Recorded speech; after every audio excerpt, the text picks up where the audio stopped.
கர்த்தருடைய பரிசுநாமத்துக்கு ஸ்தோத்திரம். உங்கள் எல்லாரும் சந்திச்சதில் எனக்கு மிக்க மகிழ்ச்சி. இன்றைக்கு நம்ம வேதத்தை ஆராய்ந்து பார்க்க போகிறோம். அதனால் நமக்கு நிறைய பிரயோஜனம் இருக்குது. நம்ம வேதத்தில் கூட 5ஆம் அதிகாரம், யோவான் 5ஆம் அதிகாரம் 39ஆம் வசனத்தில் பார்க்குறோம். வேத வாக்கியங்களை ஆராய்ந்து பாருங்கள், அவைகளால் உங்களுக்கு நித்திய ஜீவன் உண்டு அப்படின்னு பார்க்குறோம். அதனால் நம்ம வேதத்தை ஆராய்றது மூலமாக நிறைய காரியங்களை நம்ம தெரிஞ்சுக்க போகிறோம். அதனால் நம்ம மத்தியில் இன்றைக்கு நம்மோடு கூட பேசுகிறதுக்கு வந்திருக்காங்க. ஜான் ஐயா வந்திருக்காங்க. அவங்கள நம்ம வரவேற்கலாம், அவரை வெல்கம் பண்ணலாம். எல்லாரும் வாங்க. Praise lord. ஸ்தோத்திரம். கர்த்தருடைய பரிசுத்த நாமத்துக்கு ஸ்தோத்திரம். ஏதோ என்னமோ கர்த்தருடைய பரிசுத்த நாமம் சொல்கிறாங்களே, அவங்க கிறிஸ்தவம் வந்திருக்காங்க, அதாவது வெள்ளைக்கார கடவுளை பற்றி பேச போகிறாங்க அப்படின்னு சொல்லி தப்பாக நினைக்காதீங்க. ஏன்னு சொன்னால், இன்றைக்கு நம்ம இந்தியாவில், இந்திய நாட்டுக்கே, இந்திய தேசம் முழுவதுக்குமே ஒரு முக்கியமான வேதங்கள் கொடுக்கப்பட்டிருக்கு. ரிக்வேதம், சாம வேதம், யஜுர் வேதம், அதர்வண வேதம் சொல்லி 4 வேதங்கள் கொடுக்கப்பட்டிருக்கு. இந்த வேதங்கள் ஒரு ஜாதிக்கு தான், மற்ற ஜாதிக்கு தான் அப்படிலாம் இல்லை. எந்த ஜாதி, மதம், இனம், மொழி எப்படியெல்லாம் இல்லாதபடிக்கு இந்திய மக்கள் எல்லோருக்கும் அது உரித்தாகும்படியாக தான் அந்த 4 வேதங்களும் சொல்லப்பட்டிருக்கு. அது பைபிளில் இருக்கிற வசனங்களை தான் நமக்கு அதை பண்ணியிருக்காங்க, அதில் எடுத்து சொல்லியிருக்காங்கன்னு சொல்லி பார்க்குறோம். உதாரணத்துக்கு நம்ம பார்ப்போம். இப்போ சமஸ்கிருதங்களில் சொல்லப்பட்டிருக்கு, ஓம் ஸ்ரீ பிரம்மபுத்திராய நம, ஓம் ஸ்ரீ கன்னி சுத்தாய நம, ஓம் ஸ்ரீ உமாத்தாய நம, ஓம் ஸ்ரீ தரித்திர நாராயண நம, ஓம் ஸ்ரீ சிபிலிஸ்தாய நம, ஓம் ஸ்ரீ விருத்தசூல அர்த்தாய நம, ஓம் ஸ்ரீ பஞ்சகாய நம, ஓம் ஸ்ரீ விருதும் தயா நம, ஓம் ஸ்ரீ தட்சிணாமூர்த்தி நம, ஓம் ஸ்ரீ அகர்முகா நம என்று சொல்லி 10 வார்த்தைகளை நம்ம பார்க்குறோம். முதல்ல சொல்லப்பட்டது ஓம் ஸ்ரீ பிரம்மபுத்திராய நம அப்படின்னு சொன்னால், உலகத்தில் தேவகுமாரனாய் வருகின்றவரே உம்மை நான் அர்ச்சிக்கின்றேன் என்று அர்த்தமாம். அதுக்கு பைபிளில் என்ன வசனம் இருக்குன்னு பார்ப்போம். ஏசாயா 9ஆம் அதிகாரம் 6ஆம் வசனம், நமக்கு ஒரு பாலகன் பிறந்தார், நமக்கு ஒரு குமாரன் கொடுக்கப்பட்டார், கர்த்தர்த்துவம் அவர் தோளின் மேல் இருக்கும், அவர் நாமம் அதிசயமானவர், ஆலோசனை கர்த்தா, வல்லமையுள்ள தேவன், நித்திய பிதா, சமாதான பிரபு என்னப்படும். ஆமாம், அதாவது அந்த முதல் வாக்கியத்துக்கு அதுக்கு உண்டான வசனங்களை நம்ம பைபிள்லேருந்து நம்ம வாசிச்சிருக்கோம்.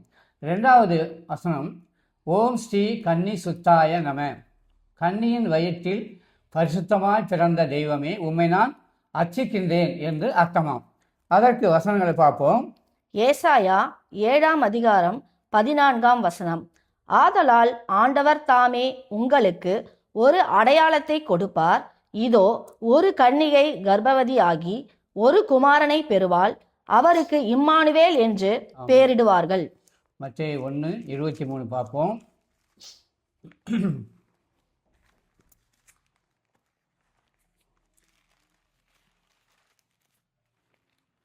மத்தேயு 1ஆம் அதிகாரம் 21ஆம் வசனம், 23ஆம் வசனம், அவன் இதோ ஒரு கன்னிகை கர்ப்பவதியாகி ஒரு குமாரனை பெறுவாள், அவருக்கு இம்மானுவேல் என்று பெயரிடுவார்கள் என்று சொன்னான். இம்மானுவேல் என்பதற்கு தேவன் நம்மோடு இருக்கிறார் என்று அர்த்தமாம். லூக்கா 23:21-11. லூக்கா 21:11. லூக்கா 21:11, பல இடங்களில் மகா பூமி அதிர்ச்சிகளும் பஞ்சங்களும் கொள்ளை நோய்களும் உண்டாகும், வானத்திலிருந்து பயங்கரமான தோற்றங்களும் பெரிய அடையாளங்களும் உண்டாகும். அதாவது 3வது, ஓம் ஸ்ரீ உமாத்தாய நம என்று சொல்லி பார்க்கிறோம். பரிசுத்த ஆவினால் பிறந்தவரே உம்மை நான் அர்ச்சிக்கின்றேன் என்று அதற்கு அர்த்தமாம். அப்போ மத்தேயு 1ஆம் அதிகாரம் 20ஆம் வசனம் பார்ப்போம். அவன் இப்படி சிந்தித்து கொண்டிருக்கையில் கர்த்தருடைய தூதன் சொப்பனத்தில் அவனுக்கு காணப்பட்டு, தாவீதின் குமாரனாகிய யோசேப்பே, உன் மனைவியாக மரியாளை சேர்த்து கொள்ள ஐயப்படாதே, அவளிடத்தில் உற்பத்தியாய் இருக்கிறது பரிசுத்த ஆவியினால் உண்டானது. ஆமென். லூக்கா 1:35.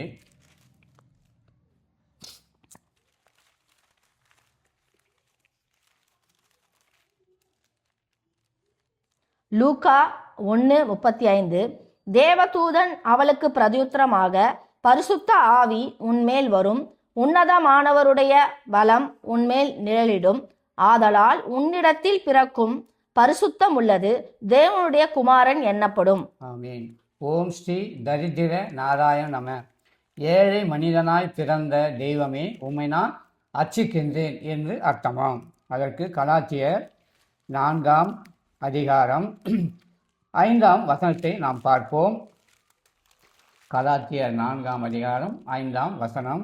காலம் நிறைவேறின போது ஸ்திரீயினிடத்தில் பிறந்தவரும் நியாயப்பிரமாணத்திற்கு கீழானவருமாகிய தம்முடைய குமாரனை தேவன் அனுப்பினார். ஆமீன். லூக்கா 2ஆம் அதிகாரம் 7ஆம் வசனம்.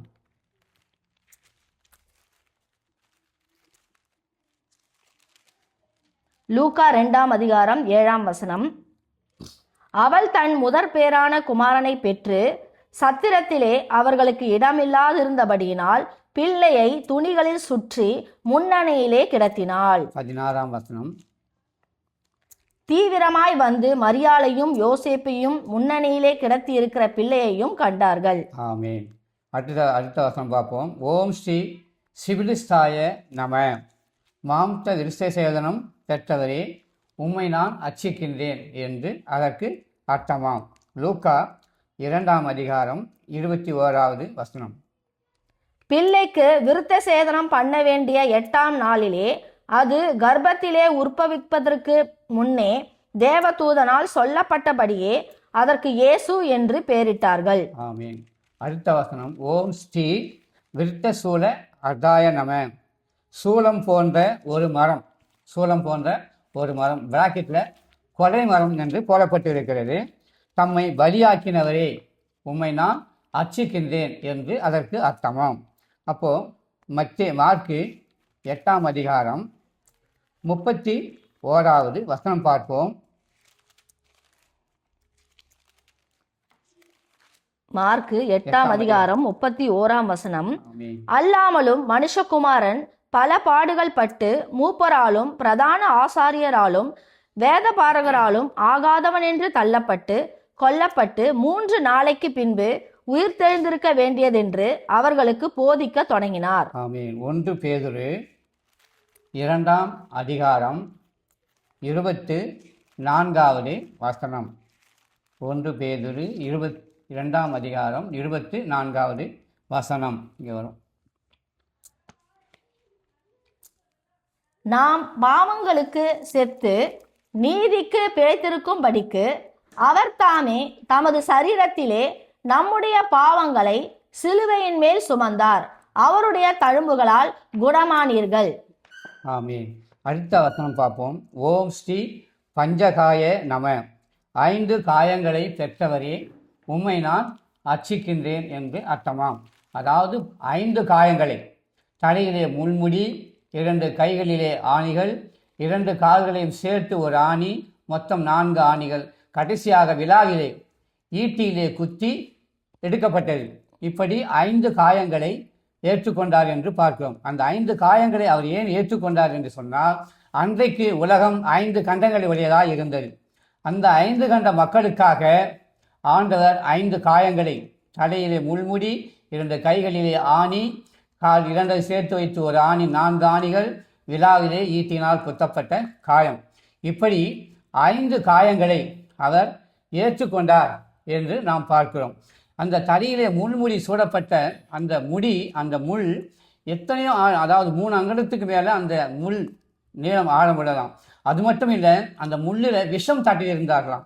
அந்த விஷம் கருந்தேல் விஷம் எப்படி இருக்குமோ அதே போல 7 மடங்கு விஷத்தினுடைய தன்மையை அந்த முள்ளிலே தடவி, அந்த முள்ளை சூடி, அந்த முள்ளை தலை கோலால் அடித்து அதை அந்த முள்ளை தலையிலே கபாலத்தை பிளந்து கொண்டு போகும்படியாக செய்திருக்கிறார்கள்.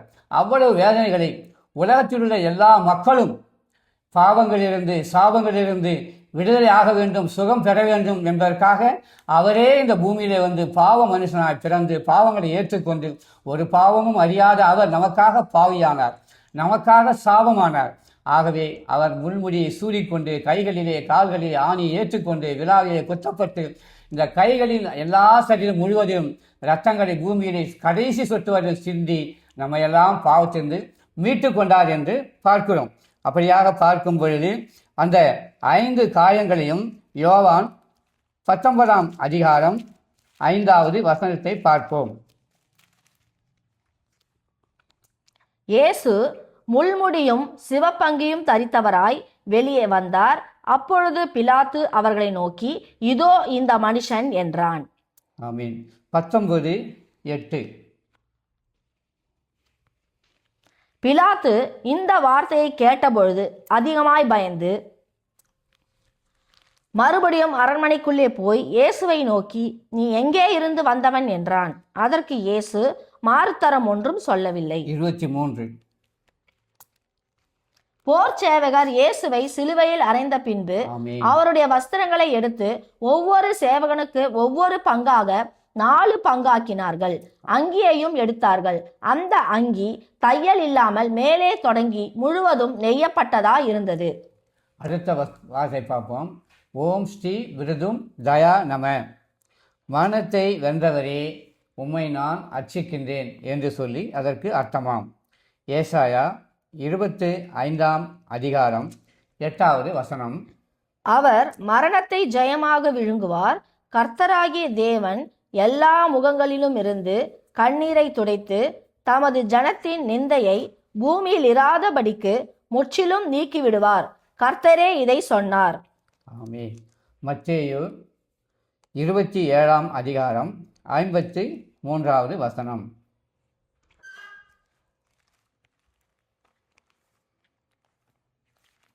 மத்தேயு 27வது அதிகாரம் 3வது வசனம்.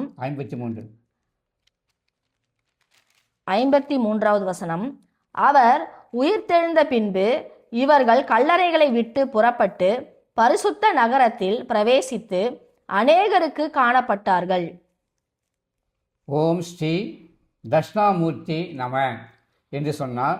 பிதாவின் மடியில் அமர்ந்திருக்கின்றவரே, உம்மை நான் அர்ச்சிக்கின்றேன் என்று சொல்லி அதற்கு அர்த்தமாம். அப்போஸ்தலர் 7ஆம் அதிகாரம் 55வது வசனம் 56வது வசனத்தை பார்ப்போம். அப்போஸ்தலர் 7ஆம் அதிகாரம் 55வது வசனம். அவன் பரிசுத்த ஆவியினாலே நிறைந்தவனாய் வானத்தை அண்ணாந்து பார்த்து தேவனுடைய மகிமையும் தேவனுடைய வலது பாரிசத்தில் இயேசுவானவர் நிற்கிறதையும் கண்டு, அதோ வானங்கள் திறந்திருக்கிறதையும் மனுஷகுமாரன் தேவனுடைய வலது பாரிசத்தில் நிற்கிறதையும் காண்கிறேன் என்றான். ஆமே. அதுக்கு அடுத்தபடியாக கடைசியாக வாச பார்ப்போம். ஓம் ஸ்ரீ அகர்முகா நம என்று சொன்னால் ஆதி என்று அழைக்கப்படுகின்றவரே என்று சொல்லப்படுகிறது. அதற்கு எபிரெயர் 8வது அதிகாரம் 1வது வசனம். எபிரெயர் 8ஆம் அதிகாரம் 1 வசனம். மேற் சொல்லியவைகளின் முக்கியமான பொருள் என்னவெனில், பரலோகத்தில் உள்ள மகத்துவ ஆசனத்தின் வலது பாரிசத்திலே உட்கார்ந்திருக்கிறவருமாய். அடுத்தபடியாக வெளிப்பாடு 21:6வது வசனம்.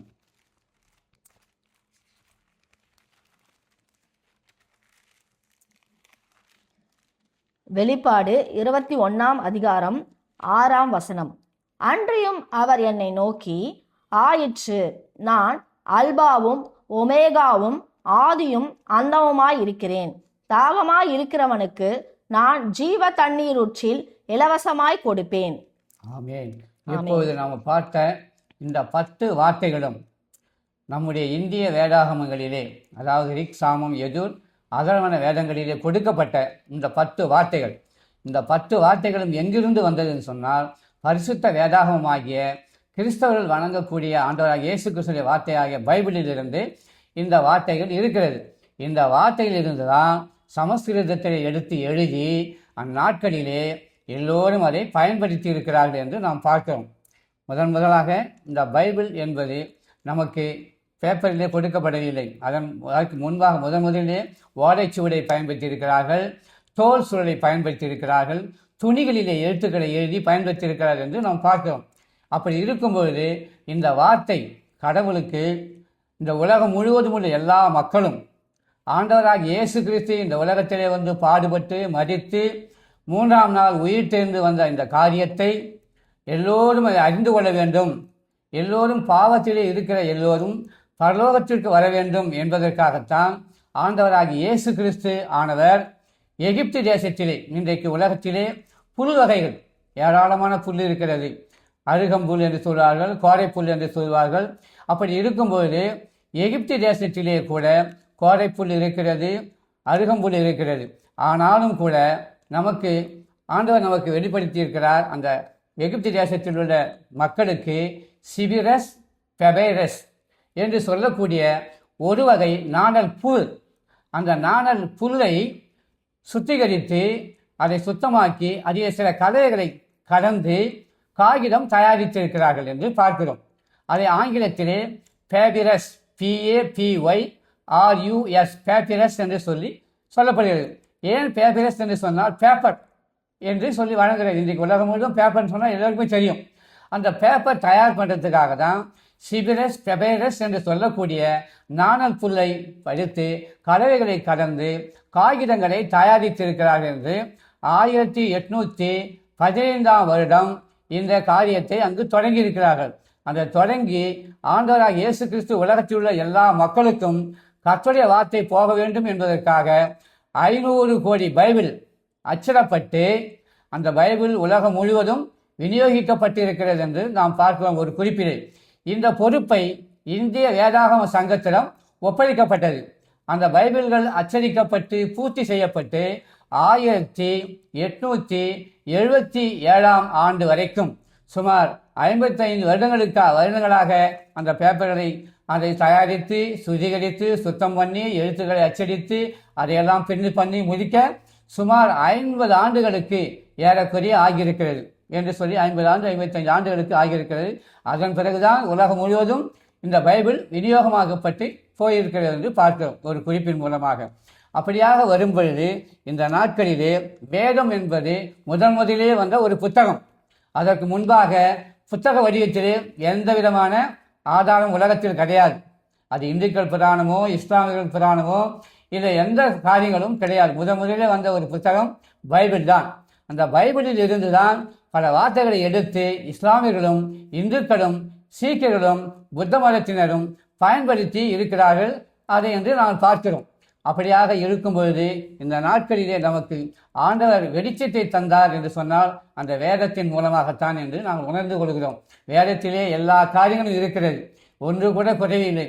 அதிலே என்ன கணக்கும் இருக்கிறது, இலக்கணமும் இருக்கிறது, அப்படியாக சரித்திரமும் இருக்கிறது. இப்படி சொல்லிக்கொண்டே போகலாம். எண்ணும் எழுத்தும் கண் என தகும் என்று சொல்லி உலகத்தை சொல்வார்கள். அந்த பைபிளிலே எண் இருக்கிறது, எண்கள், எழுத்துக்கள் இருக்கிறது. அப்படி இருக்கும்போது நம்ம சொல்கிறோம் பைபிளில் 1462 பக்கம் கொண்டதுன்னு சொன்னால் அதில் எண்கள் போடப்பட்டிருக்கு. புதிய ஏற்பாட்டை எவ்வளோ பழைய ஏற்பாட்டை என்று கூட்டும்போது 1462 எண்கள் உள்ளது என்று சொல்லி பார்க்கிறோம். எண்ணும் இருக்குது, எழுத்துக்களும் இருக்குன்னு சொல்லி நம்ம பார்க்கிறோம். ஆகையினால்தான் கர்த்தருடைய பிள்ளைகள் மூலமாக கர்த்தர் கொடுத்த வசனத்தின் மூலமாக உலகத்தில் உள்ள எல்லோரும் இந்த வெளிச்சத்தை காண வேண்டும் என்பதற்காகத்தான் இந்த நாட்களிலே நமக்கு இந்த வேத அறிவு மூலமாக இந்த புராணங்கள் மூலமாக நமக்கு தெளிவுபடுத்தியிருப்பதை நாம் தெரிந்து கொள்கிறோம். ஆகையினால கர்த்தரானவர் ஒரு மதத்திற்கு உரியவரோ ஒரு ஜாதிக்கு உரியவரோ ஒரு இனத்திற்கு உரியவர்களோ அல்ல என்று சொன்னால் நான் கூட ஒரு 45 ஆண்டுகளுக்கு முன்பாக ஆண்டவராக இயேசு கிறிஸ்துவை மறுதலித்தேன், அவரை தூஷித்தேன். உண்மைதான், எனக்கு அப்பொழுது அந்த வெளிச்சம் இல்லை. அப்படியாக இருக்கும் பொழுது அந்த வெளிச்சத்தை நான் வேதத்தை அறிந்தவர்கள்தான் நான் பெற்றுக்கொண்டேன் என்பதை இந்த நாளிலே நினைவுபடுத்தி கொள்கிறேன். உலகம் சொல்லும், நானும் சொல்லேன் என்னவென்று, இந்தியா அதாவது இயேசு ஆனவர் உலகத்தில் வெள்ளக்கார கடவுளையும் அவர் அமெரிக்கா கடவுளையும் அவர் கிறிஸ்தவ மதத்தை கொண்டாந்தார் அப்படின்னு சொல்லியிருக்கேன்.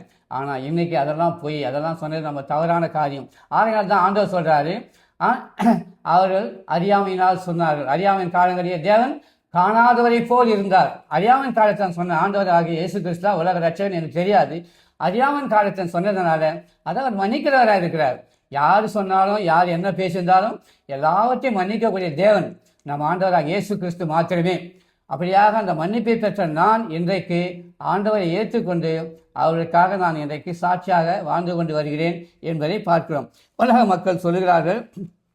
அப்போது அதாவது என்ன சொன்னாக்கா, அதாவது இயேசு கிறிஸ்து கிறிஸ்துவ மதத்தை தோற்றுவித்தார், வெள்ளக்கார கடவுள் அப்படியெல்லாம் நம்ம சொல்கிறோம்.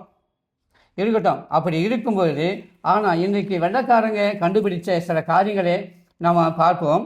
அதாவது ஒரு மின்சாரமாக இருந்தாலும், மின்சார பல்புகளாக இருந்தாலும், தையல் எந்திரமாக இருந்தாலும், டூ வீலராக இருந்தாலும், இன்னும் ஃப்ரிட்ஜாக இருந்தாலும், வாஷிங் மிஷினாக இருந்தாலும், எந்த காரியமாக இருந்தாலும் எல்லாமே இன்றைக்கு யார் கண்டுபிடித்தார்கள் என்று சொன்னால் அந்த அமெரிக்கர்கள் தான். நீங்கள் சொல்லுகிறபடி அவர்கள் அமெரிக்க கடவுள் அப்படி என்று சொன்னால் அவர்கள் என்ன சொல்கிறாங்க, இன்னைக்கு அமெரிக்காக்காரங்க கண்டுபிடிச்சாங்க அப்படின்னு சொன்னால் இதெல்லாம் என்ன பண்ணுறோம், பயன்படுத்துகிறோம். எந்த பொருளாக இருந்தாலும் அந்த அமெரிக்காக்காரங்க கண்டுபிடிச்சது தான், அவங்க கண்டுபிடிச்சதெல்லாம் நம்ம பயன்படுத்துகிறோம். நீங்கள் சொல்கிறீங்க வெள்ளைக்காரன் கடவுள்னு சொல்கிறீங்க. அப்படி சொன்னால் அப்போ வெள்ளைக்காரனுக்கும் பொருட்களெல்லாம் அவங்க பயன்படுத்தணும்னு சொன்னால் அந்த வெள்ளைக்காரன் வணங்குகிற அந்த இயேசு கிறிஸ்துவை நாம் ஏன் ஏற்றுக்கொள்ளக்கூடாது அப்படின்னு எனக்குள்ள ஒரு கேள்வி. யாரும் சொல்லலை, நான் அப்படி ஒரு கேள்வி கேட்குறேன். அப்போ அவங்க கண்டுபிடிச்ச பொருட்களெல்லாம் நம்ம ஆண்டு கொள்கிறோம். மின்சாரம் வேணாம்னு சொல்ல முடியுமா? இந்த நாட்டில் நான் பேசணும்னு சொன்னால் மின்சார வழக்கு இருக்குது, இருந்தால் தான் பேச முடியும். ஆகையினால மின்சாரம் தேவை, பல்பு தேவை, எந்திரம் தேவை, எல்லாமே தேவையாக இருக்குது. அப்படி இருக்கும்பொழுது இன்றைக்கு அவங்க வணங்குகிற அந்த ஆண்டவராக இயேசு கிறிஸ்துவே உலக ரட்சகர் என்பதனால்தான் முதல்ல விண்வெளிக்கு கூட அந்த அமெரிக்காக்காரர் தான் போயிருக்காங்கன்னு சொல்லி பார்க்குறோம். அந்த அறிவை தேவன் கொடுக்கிறார் அப்படின்றத நம்ம உணர்றோம். இந்த நாட்களில் நம்ம பார்ப்போம். நாம் இந்திய தான், இந்தியாவுக்கு ஒரு பொதுவான வேதம் சொல்லி பார்த்தோம். ரிக் வேதம், சாம வேதம், எதிர் வேதம் என்று சொல்லி பார்த்தோம். அந்த வேதத்தில் சொல்லப்படுகிறது, தற்போது நம்மவரில் இந்துக்கள், நமக்குள்ளே இருக்க ஜனங்களில் இந்துக்கள் 28 அவதாரங்கள் அல்லது 30 தேவர் என்றும், கிறிஸ்தவர்கள் இயேசுவையும், முஸ்லீம்கள் அல்லாவையும் கடவுள் என பொருள் சொல்லி வழிபடுகிறோம். இன்றைக்கு இதை தவிர இருக்குது சீக்கிய மதம், புத்த மதம், ஜைன மதம், அதெல்லாம் இருக்குது, அது தனியாக இருக்கட்டும். ஆனால் முக்கியமான நம்ம இந்தியாவில் முக்கியமான 3 மதங்கள் என்ன, புத்த மதம், கிறிஸ்தவ மதம், இஸ்லாமிய மதம் சொல்லி அதாவது என்று பார்க்கிறோம். கிறிஸ்தவர்கள், இந்துக்கள், முஸ்லீம்கள் என்று பார்க்கிறோம். ஆனால் மேற்கூறிய இப்பெயர்கள் எங்கே கூறப்பட்டிருக்கு, இந்த பெயர்லாம் எங்கே சொல்லப்பட்டிருக்குன்னு சொன்னால் இந்தியர்களாகிய நம்முடைய வேதங்களாகிய ரிக், யஜூர், சாம, அதர்வன, பாகவத ஸ்கந்த வேதங்களிலே மேற்கூறிய இப்பெயர்கள் உண்டா? நம்முடைய இந்திய வேதங்கள் கூறும் சத்தியங்களில் சிலவற்றை இங்கு காண்போம். என்ன, அதாவது வேதத்தில் ஒரு பக்தன் சொல்கிறாரு, என்ன சொல்கிறாருன்னா, அவை அகத்வமா சத் சமய, சமத்வமா சோதி சமய, யுரிக்ஜமா அமிர்தம் சமய என்பவை. இவற்றின் பொருள் அகத்வமா சத் சமய என்று சொன்னால், ஆண்டவனே நான் சத்தியம் அறியாதவனாய் இருக்கின்றேன், ஆகையால் நீர் சத்தியமாய் வாரும். ஆண்டவராக இயேசு கிறிஸ்து இந்த பூமிக்கு சத்தியமாக வந்திருக்கார். அவரே சொல்லியிருக்கார், நானே வழியும் சத்தியமும் ஜீவனுமாய் இருக்கிறேன் என்று சொல்லியிருக்கிறார். இரண்டாவது வார்த்தை சமத்வமா சோதி சமய, ஆண்டவனே நான் இருளில் வாழ்ந்து கொண்டிருக்கின்றேன், வழி தெரியவில்லை, ஆகவே நீர் ஒளியாய் வந்து வழிகாட்டும் என்று சொல்லியிருக்கிறார். நான் உலகத்திற்கு ஒளியாய் இருக்கிறேன் என்று சொன்னவர் அவர்தான். நான் உலகத்திலே வந்தேன், உலகமோ என்னை ஏற்றுக்கொள்ளவில்லை, நான் உங்களை அறிந்து கொண்டேன், நீங்கள் என்னை அறிந்து கொள்ளவில்லை என்று சொல்கிறார். அப்படியாக சொன்னவர் யாருன்னு சொன்னால் ஆண்டவராக இயேசு கிறிஸ்து மாட்டமே. எந்த புராணங்களிலும் எந்த இதிகாசங்களிலும் ஒருவருமே அப்படி சொன்னது இல்லை என்று நாம் பார்க்கிறோம். மூன்றாவதாக யுரிக்ஜமா அமிர்தம் சமய, நான் மரணத்தில் கிடக்கின்றேன், நீர் வந்து ஜீவனை தாரும். ஆகவே பக்தனின் இக்கேள்விகளுக்கு பதிலை இறைவன் தர வேண்டுமானால் சத்தியமாகவும் வழியாகவும் ஜீவனாகவும் தன்னை வெளிப்படுத்த வேண்டும். அவர் வெளிப்படுத்தியிருக்கிறார். அவர் மரித்தார், 3ஆம் நாள் உயிர் தென்று வந்தார். அவருடைய சத்தியம் இன்றைக்கு உலகம் முழுவதும் கிரியை செய்து கொண்டு இருக்கிறது, அதை நாம் பார்க்கிறோம். ஆகையினாலே இந்த நாட்களிலே கூட எந்த வேத ஆதாரங்களிலும் 28 அவதாரம், நானே வழி, நானே சத்தியம், நானே ஜீவன் என்று சொன்னவர் இல்லவே இல்லை. ஒரே ஒரு தெய்வம், ஒரே ஒரு இரட்சகர் உண்டு, அவரே நானே வழியும் சத்தியமும் ஜீவனுமாய் இருக்கிறேன் என்றார். அவர் யார் என சிந்திப்போம். அப்படி சொன்னது யார்? நானே வழியும் சத்தியமும் ஜீவனுமாய் இருக்கிறேன் என்று சொன்னவர் ஆண்டவராகிய இயேசு கிறிஸ்து மாத்திரமே. அவர் மாத்திரம்தான் சொல்லியிருக்கார், வேறு யாருமே சொன்னது இல்லை. அது வேறு யாரும் நம்ம குறிப்பிட்டு இப்போதைக்கு சொல்ல வேண்டாம். ஆகையினால இயேசு கிறிஸ்து சொன்னார்னு சொல்லி நம்ம பார்க்குறோம். இரண்டாவதாக பார்க்கும்போது பிரஜாபதி எப்படி வெளிப்படுவார் என்று சாமவேதம் கூறுகிறது. சாமவேதம் 1ஆம் அதிகாரம் 7ஆம் ஸ்லோகம் கூறுகிறது, உலகத்திலே வந்து தன்னை ஜோதியாகவும் பிரணவமாகவும் யஜ்ஜமாகவும் வெளிப்படுத்துகிறவனே பிரஜாபதி என்பதாக. இதை தமிழிலே சொன்னால் தன்னை ஒளியாகவும் ஒளியாகவும் சொன்னால் வெளிச்சம், ஒளியாக என்று சொன்னால் சத்தம். ஆகவே பலியாகவும் வெளிப்படுத்துகின்றவரே பிரஜாபதி. பலியாகவும் பாருங்க, ஒளி பலி, வெளிச்சமாகவும் சத்தமாகவும் பலியாகவும் தன்னையே மாற்றிக் கொள்ளக்கூடிய ஒரு காரியத்தையும் வெளிப்படுத்துவர் யார்? இந்த புராணங்களில் எத்தனையோ பேர் படிக்கிறீங்க, 33 தேவன் சொல்றீங்க, நான் ஏற்றுக்கொள்றேன். யாராவது அப்படி நான் தான் ஒளியா இருக்கேன், நான் தான் ஒளியா இருக்கேன், நான் தான் பலியானேன் யாராவது சொல்ல நம்ம கேட்டுக்கோமா? இல்லை, யாரும் சொன்னது இல்லை. ஆகையினால கிறிஸ்தவ வேதமாகிய நீங்கள் சொல்கிறது படியா அந்த இயேசு கிறிஸ்துவை பரிசுத்த வேதாகமத்தில் இயேசு கிறிஸ்து மாத்திரமே அவராகவே இருக்கிறார். இதெல்லாம் செய்தவர் சொல்லி நாம் பார்க்குறோம். இந்த பிரஜாபதி பிறக்கின்ற இடம் சம்பாளபுரி என்று அழைக்கப்படும் என பாகவத ஸ்கந்தம் கூறுகிறது. சம்பாளபுரி என்பது சமஸ்கிருத வார்த்தை. தமிழிலே சொன்னால் அப்பத்தின் விளைவிடம். சம்பாளபுரி என்று சொன்னால் அது சமஸ்கிருதம், ஆனால் அப்பத்தின் விளைவிடம். அப்பத்தின் விளைவிடம் சொன்னால் அவர் எங்கே பிறக்கிறார், அதுதான் அந்த இடம் அப்படின்னு சொல்லி பார்க்குறோம். அப்போ எங்கே பிறக்கிறான்னு சொல்லி பார்ப்போம்.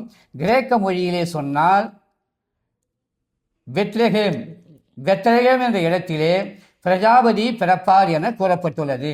மேலும் இவர் யூதா வம்சத்தில் பிறப்பார். இவர் பிறந்த பொழுது இடையர்களாய் வந்து இவரை ஆராதிப்பார்கள். முதல்ல யார் வந்து இவரை ஆராதிப்பாங்களாம்? இடையர்கள். கிராமத்தில் உள்ளவங்களுக்கு இடையர்னா டக்குன்னு தெரிஞ்சுக்குவாங்க. ஆடு மேய்க்கிறவங்களுக்கு பேர் தான் இடையர்னு சொல்லுவாங்க.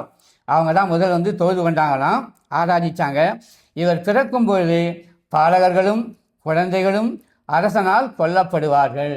ஏன் கொல்லப்பட்டாங்கன்னு சொன்னால், ஐயோ நாம தான் ராஜா வச்சு நமக்கு போச்சே ஒரு ராஜா வந்துட்டாரா அப்படின்னு சொல்லி என்ன பண்ணுறாரு, பயம் கலக்கம், பயப்படுறாரு. ஆகையினால என்ன பண்ணுறாங்க, 2 வயசு குழந்தையெல்லாம் கொண்டு போடுங்கன்னு சொல்லி கொண்டு போடுறாங்க. ஆனால் ஆண்டவராக இயேசு கிறிஸ்து தப்பிக்கப்படுகிறார். அவர் நாசரேத் என்னும் ஊருக்கு போய் அங்கே தங்கி அவர் ஆவியானவரால் உணர்த்தப்பட்டு அங்கே இருந்து அவர் மறுபடியும் வருவதை நாம் பார்க்கிறோம் வேதத்திலே. இவர் கபாலஸ்கனா என்ற ஆற்றில் காயஸ்கனா என்பதற்கு மரணம் அல்லது யோர்தான் என பொருள். தம் 30 வயதில் முழுகுவார். அப்பொழுது மகிஷி மேசியா என பொருள், மகிஷின்னு சொன்னால் மேசியா என பொருள் என்ற பெயர் பெறுவார். இங்கனமாக அனைத்து குறிப்புகளும் மெய்யான இறைவனை குறித்து பேசுகின்றன. நாம் சொல்லப்பட்ட எல்லா குறிப்புகளும் மெய்யான இறைவனை குறித்து பேசப்படுகிறது. இந்த மெய்யான இறைவன் நம் ஆண்டவராகிய இயேசு கிறிஸ்துவே என்பதை நாம் வேதத்தின் மூலமாக இப்போ பார்த்த அந்த 10 ஸ்லோகங்கள் மூலமாக பார்த்தோம். அது வந்து சமஸ்கிருதத்துக்கு சொல்லப்பட்டது தான். அந்த வார்த்தைக்கு அந்த பொருள் எங்கிருந்து கொண்டு வந்தாங்கன்னு சொன்னால் பரிசுத்த வேதாகமத்திலிருந்து தான் கொண்டு வந்து அந்த வாக்கியமாக என்ன உலகம் முழுவதுக்கும் அவங்க என்ன பண்ணியிருக்காங்க, அறிவிச்சாங்களோ இல்லை இந்தியாவுக்குள்ள அது அறிவிக்கப்பட்டதோ. ஆகையினால இந்த சமஸ்கிருதம் மூலமாக நாம் உணர்ந்து கொள்வதை நாம் பார்க்கிறோம். அப்போது நாம் பார்ப்போம் ஒரு வார்த்தையை 4/11/1982 அன்று கோவிலிலே தமிழில் அர்ச்சனை செய்ய போவதனை எதிர்த்து வழக்கு தொடரப்பட்டுள்ளது. அப்போது அதாவது எம்ஜிஆர் முதலமைச்சராக இருந்த காலத்தில் இந்த ஸ்லோகங்கள் எல்லாம் தமிழில் சொல்லப்படணும் அப்படின்னு சொல்லி அவர் கொண்டு வந்தார். அதுக்கு எதிர்ப்பு தெரிவித்தாங்க, எல்லா எதிர்கட்சிகளும் எதிர்ப்பு தெரிவித்தாங்க. அதற்கு வந்து அப்போதைக்கு வந்து கூட இந்த தீகா கட்சி கூட எதிர்ப்பு தெரிவித்தாங்கன்னு சொல்லி நம்ம பார்க்குறோம். அப்போ ஏன்னு சொன்னாக்கா தமிழில் சொன்னால் உண்மை வெளியே வரும். சமஸ்கிருதம் சொன்னால் சமஸ்கிருதம் யார் படிப்பாங்க? பிராமணர் தான் படிப்பாங்க, வேறு யாரும் படிக்க மாட்டாங்க. அவங்கவுங்க படிக்கிறது என்னென்ன தொழில்கள் அது தகுந்த படித்து வேலைக்கு போவாங்க. ஆனால் அர்ச்சனை பண்ணுறவங்க யாருன்னு சொன்னால் பிராமணர்கள். அவங்க மட்டும்தான் அந்த சமஸ்கிருதத்தை படிப்பாங்க. அது அவங்களுக்குள்ள அது வழியாக வரும், படிப்பாங்க. ஆகையினால்தான் அவங்க என்ன சொல்லியிருக்காங்கன்னு சொன்னாக்கா, எந்த செய்தி அதாவது வழக்கு போட்டாங்கன்னு சொல்லி பார்க்குறோம். அந்த செய்தி பத்திரிகையில் வந்தது. ஆனாலும் எந்த அர்ச்சனை தமிழே கூடாது தெரியுமா? சமஸ்வா நம ஜப அர்ச்சனை தான். அது ஏன் தெரியுமா? தமிழே செய்யக்கூடாது. அந்த அர்ச்சனையை சிலவற்றை கீழே தருகின்றேன். 4ஆம் சமஸ்கிருதத்திலே சொல்ல பூக்களை போட்டு, அதாவது பூக்களை போட்டு அர்ச்சனை செய்வார்கள். அதாவது பூஜை செய்யும் போது பூக்களை போட்டு என்ன பண்ணாங்கன்னா அவங்க அர்ச்சனை பண்ணுவாங்களாம். அப்படி பண்ணும்போது தான் இப்போ படித்த இல்லைங்களா அந்த 10 காரியங்கள் அதை சொல்லி அவங்க பூஜை பண்ணுவாங்க அப்படின்னு சொல்லி பார்க்குறோம். அதாவது என்னன்னு கேட்டாக்கா, கர்த்தருடைய பரிசுத்த நாமத்துக்கு ஸ்தோத்திரம். பிராணவம், அதாவது என்னன்னு சொன்ன சாம வேதத்தில் உத்திராட்சி காண்டம் 69ஆம் அதிகாரம் 7ஆம் ஸ்லோகம், இந்த தேவன் வானத்துக்கும் பூமிக்கும் நடுவே சபையை ரட்சிக்க உபத்திரவப்பட்டுட்டார். வந்தார், உபத்திரவப்பட்டார், மரிச்சார், 3ஆம் நாள் உயிர் தேர்ந்து போயிருக்காருன்னு சொன்ன விசுவாசிகளும் இன்றைக்கும் அவர் பெயரால் இன்றைக்கு அநேக அற்புதங்களை அடையாளங்களை சொல்லிகிட்டே போகலாம். இப்படி நடக்கிறத நாம் காண்கிறோம். அத்துடன் ஜோதியை குறித்து பார்ப்போமானால் நானே மெய்யான ஒளி. அந்த ஜோதி, ஒளின்னு சொன்னால் ஜோதி என்ன இயேசு உரைத்துள்ளார். யோவான் 1ஆம் அதிகாரத்திலே 9ஆம் வசனத்தை நாம் பார்க்குறோம். ஆண்டவராக இயேசு கிறிஸ்து என்ன இருக்காராம், அவர் தான் மெய்யான ஒளி. அப்போ எங்களுக்கெல்லாம் ஒளி இல்லையா? எங்களுக்கு சூரிய வெளிச்சம் இல்லையா? இருக்குது, எல்லாருக்கும் சூரிய வெளிச்சம் இருக்குது, எந்த வெளிச்சம் இல்லை. ஆனால் நம்முடைய மன இருளை போக்கக்கூடிய அந்த ஒளி யாருன்னு சொன்னால் அந்த ஆண்டவராகி இயேசு கிறிஸ்துவே. அந்த சூரிய ஒளியை உண்டாக்கினவரும் அவர் தான். அந்த சூரிய ஒளி கூட ஒரு நாளைக்கு இல்லாமல் போகுது, அது கடைசி காலம், அது வேற இருக்கட்டும். ஆனால் மெய்யான ஒளி நம் ஆண்டவராகிய இயேசு கிறிஸ்துவே என்பதை நாம் வேதத்திலே பார்த்தோம். உலகத்திலே வரும்போது இந்த ஆகமங்களை பார்த்தோம். இதற்காக ஸ்தோத்திரம். அடுத்த எபிசோடில் நாம் சில காரியங்களை நம்ம விளக்கமாக காணலாம். நன்றி, ஸ்தோத்திரம். நன்றி ஐயா. இவ்வளோ நேரம் எங்களுக்கு வேதத்தின் மகத்துவங்களை எங்களுக்கு சொல்லி கொடுத்தீங்க. அநேகர் கவனிச்சிருப்பாங்கன்னு நான் நினைக்கிறேன். உங்களுக்கும் இது ரொம்ப பிரயோஜனமாக இருக்கும்னு நினைக்கிறேன். வரும் நாட்களை இன்னும் அநேக காரியங்களை நம்ம வேதத்தின் மகத்துவங்களை ஆராயலாம். நீங்களும் தொடர்ந்து பாருங்க. மிகவும் மிகவும் உங்களுக்கு பிரயோஜனமாக இருக்கும். எல்லாருக்கும் நன்றி.